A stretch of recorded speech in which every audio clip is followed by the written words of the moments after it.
Hello বন্ধুরা, welcome to আরকে sports. আশা করি তোমরা সবাই সুস্থ ও ভালো আছো।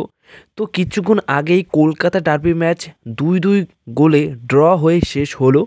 তো কোনো দলই এই ম্যাচ জিততে পারেনি, এই ম্যাচটা হয়েছে ড্র। তো শেষ অবধি দুর্দান্ত একটা ম্যাচ আমরা তো উপভোগ করলাম, কিন্তু এই ম্যাচ নিয়ে দুটি বিষয় এখন এই ভিডিওতে শেয়ার করব। প্রথমত রেফারি নিয়ে। তো রেফারির পারফরমেন্স কিন্তু মোটেও ভালো পারফরমেন্স ছিল না।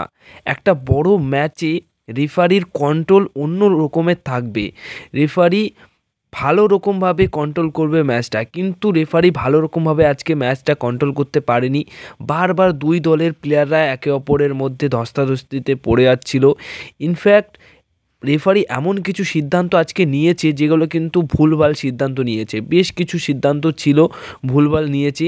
সঠিক যে সিদ্ধান্তটা সেটাই নেওয়া উচিত, যে সেই ক্ষেত্রে ইস্টবেঙ্গল দল হোক বা ইস্টবেঙ্গলের দলের এগেনস্টে হোক বা মোহনবাগান দলের এগেনস্টে হোক, কোনো দিক দিয়েই কোনোরকমভাবে সঠিক সিদ্ধান্ত কিন্তু খুব একটা বেশি নিতে পারেনি রেফারি রাহুল কুমার।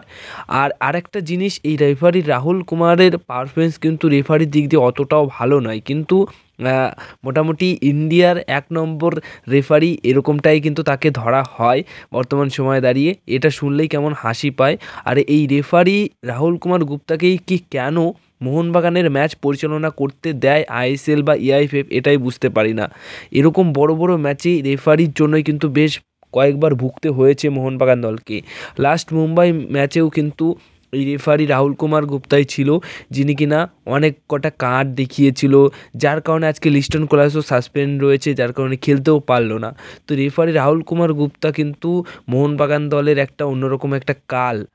তো রেফারির পারফরমেন্স নিয়ে আজকে কী বলবে সেটা অবশ্যই এই ভিডিওর কমেন্ট বক্সে জানিয়ে দিও। এবার মেন বিষয়ে আসা যাক, হুগো বুমস আজকে কেন খেলেনি। হুগো বুমস কেন জনি কাউকের সাথে আজকে ভিআইপি বক্সে বসে খেলা দেখেছেন। ডার্বি ম্যাচের আগে তিনি খুব ভালোভাবে প্র্যাকটিস করেছেন, এবং গতকাল রাত মানে গতকালের যে প্র্যাকটিস, শেষ প্র্যাকটিস ছিল ডার্বি ম্যাচের আগে অবধি, সেই প্র্যাকটিসেও কিন্তু খুব ভালো পারফরমেন্স করেছে বা ভালো কঠোর পরিশ্রম করেছে। তাহলে আজকে কেন ম্যাচে খেলতে পারলো না বা খেললো না? তো আমরা মোটামুটি প্লেইং 11 দেখে শকড হয়ে গেছি, কারণ হুগো বুমসের নামটা আমরা খুঁজছিলাম যে হুগো বুমস কই, প্লেইং 11-এ নেই, তো রিজার্ভ বেঞ্চে তো থাকবে, সেখানেও কিন্তু নেই। তারপর কিন্তু বড়সড় প্রশ্ন থাকছেই, এবং হুগো বুমস খেললে হয়তো মোহনবাগান দলের আক্রমণ অন্যরকম থাকতো, কিন্তু সেটা হয়নি।